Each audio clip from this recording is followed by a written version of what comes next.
प्रिय विद्यार्थियों, अपन ने कल यहाँ तक पढ़ा कि संजय ने धृतराष्ट्र से कहा कि अर्जुन ने युद्ध करने से मना कर दिया और इस प्रकार से उन्होंने कहकर अर्जुन चुप हो गए। अब धृतराष्ट्र को संजय कहते हैं कि इससे आगे क्या होता है।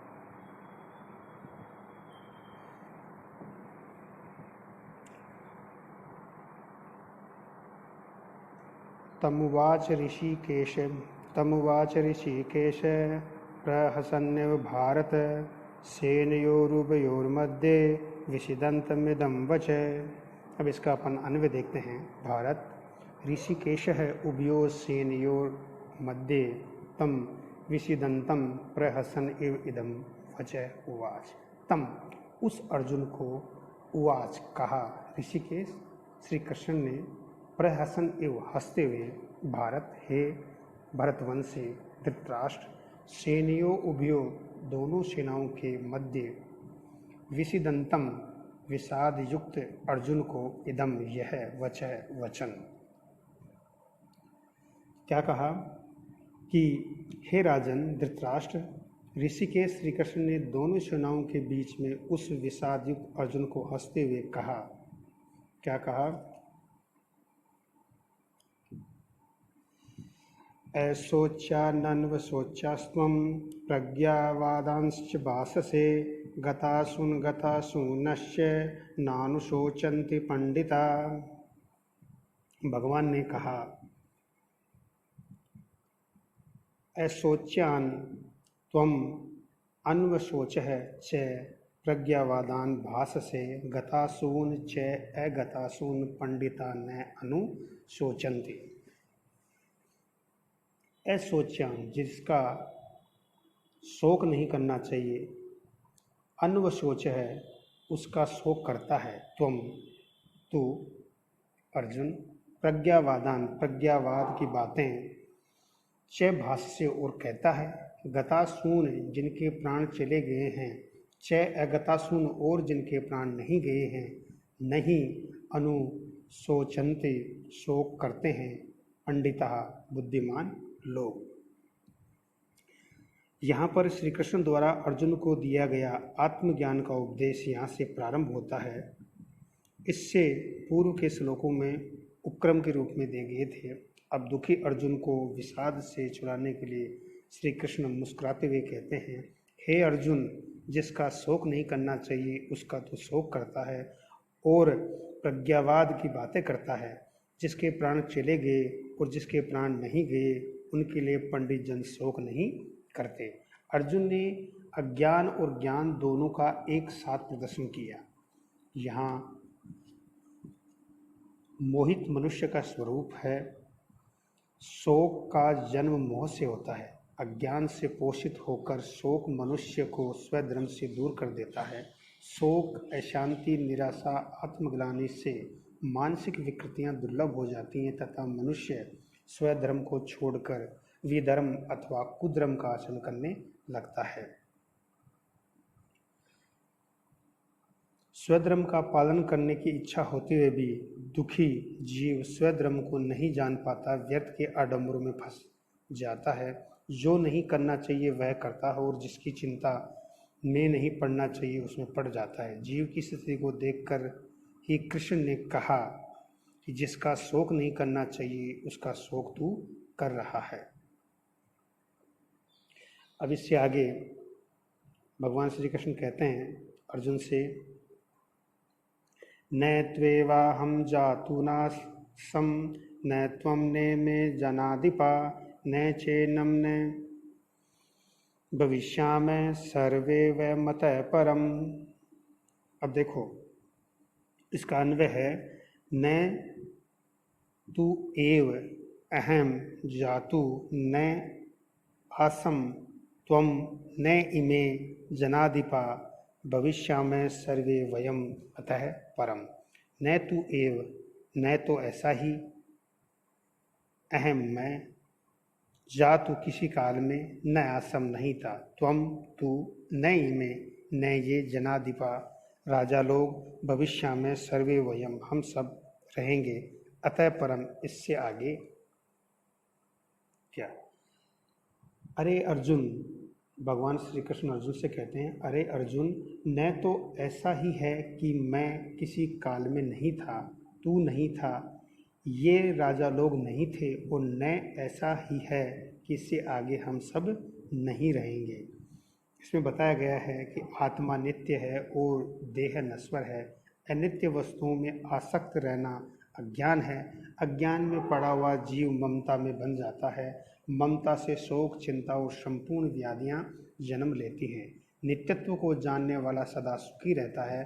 आत्मा का ज्ञान होते ही अमृत की धारा से मनुष्य का संबंध जुड़ जाता है।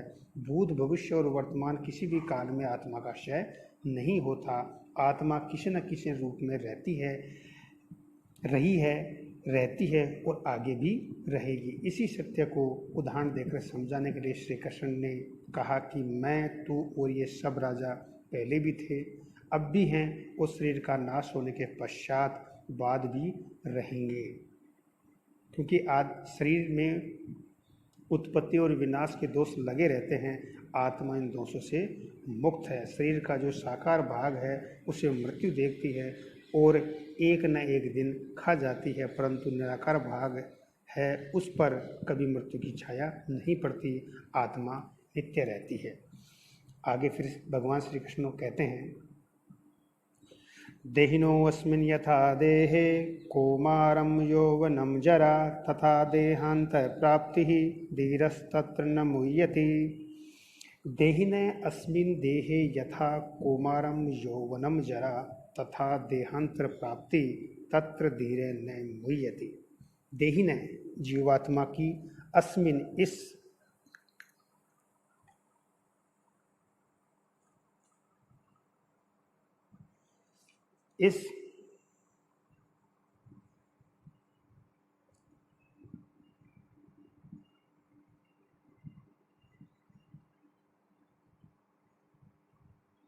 यथा जैसे देह शरीर में कौमारम बालकपन, यौवनम जवानी, जरा बुढ़ापा, तथा वैसे देहांतर प्राप्ति दूसरे शरीर की प्राप्ति, धीरे धीर पुरुष तत्र इस विषय में नहीं मुह्यति मोहित होता। यहाँ पर अब श्री कृष्ण जी कह रहे हैं, भगवान, मृत्यु से धीर पुरुष भयभीत अथवा मोहित नहीं होता। मृत्यु से भी अधिक दुखदायी जीवन का पतन है। शरीर के क्षय और प्राण शक्ति के ह्रास को ही मृत्यु कहा जाता है। मृत्यु में आत्मा को छूने की शक्ति नहीं है। देह के कठोर रूपांतर का नाम मृत्यु है। इसी तथ्य को यहाँ बताया जा रहा है। जीवात्मा की इस देह में जैसे बालकपन, जवानी और बुढ़ापा आता है, वैसे ही दूसरे शरीर की प्राप्ति होती है। इस विषय में धीर पुरुष मोहित नहीं होता। देह के क्रमिक विकास 3 अवस्थाएं बताई गई हैं। उसमें बालकपन, मध्यावस्था, यौवन और अंतिम अवस्था में बुढ़ापा।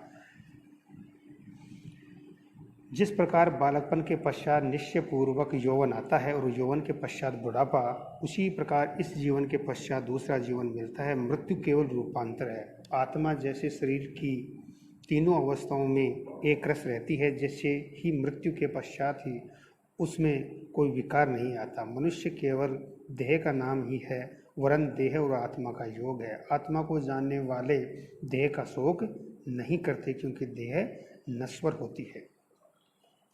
इसे आगे भगवान श्री कृष्ण कहते हैं, मात्रास्तु कौन्तेय, मात्रा स्पर्शास्तु कौन्तेय, शीतोषण सुख दुखदा आगमा पायिनो अनित्यास तांस्ति तितक्षस्व भारत।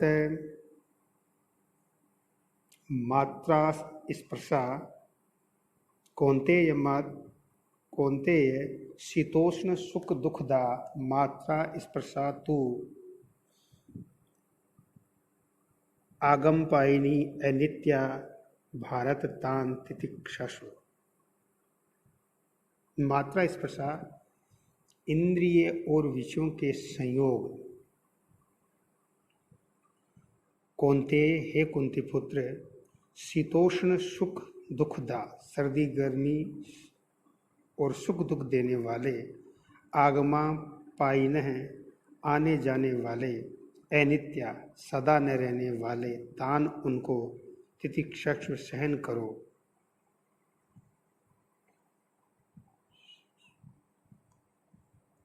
यहाँ पर बताया गया है कि मृत्यु अटल है, अतः धैर्य धरने के अतिरिक्त मनुष्य के वश में और कुछ नहीं। धार्मिक जीवन की परीक्षा मृत्यु के समय होती है।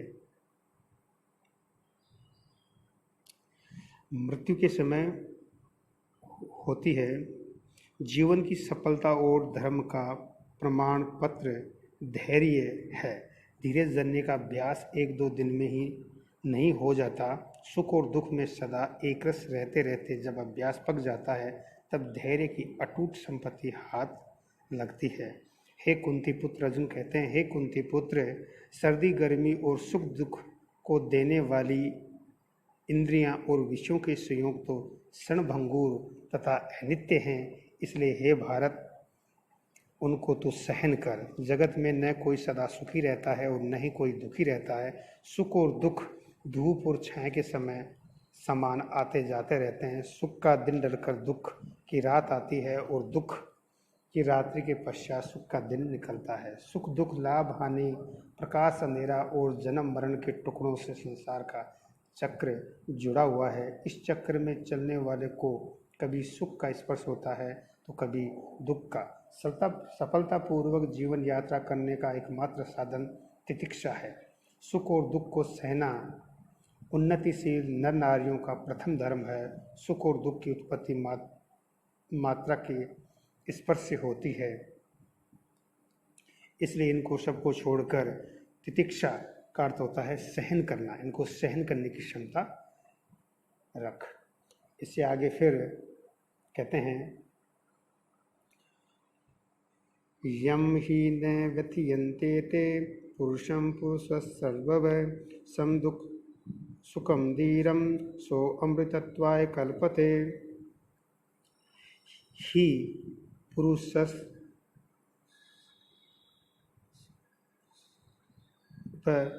सुख दुख सुखम यम धीरम पुरुषम एतेन वथयन्ति स अमृतत्वाय कल्पते।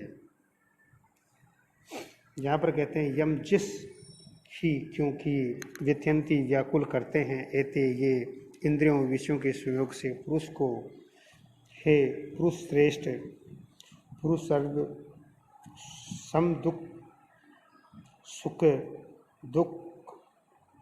सुख और दुख के समान रहने वाले धीर मोक्ष के लिए समझा जाता है।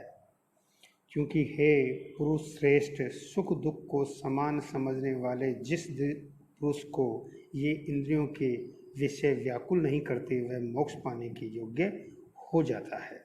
यहाँ पर यही बताया गया है कि सुख दुख को जिनकी इंद्रियां स्पर्श नहीं कर पाती, जो इनको दूर कर देते हैं और जिसमें तितिक्षा का भाव रहता है, वही व्यक्ति मोक्ष पाने के योग्य होता है। आगे का अध्ययन अपन कल करेंगे।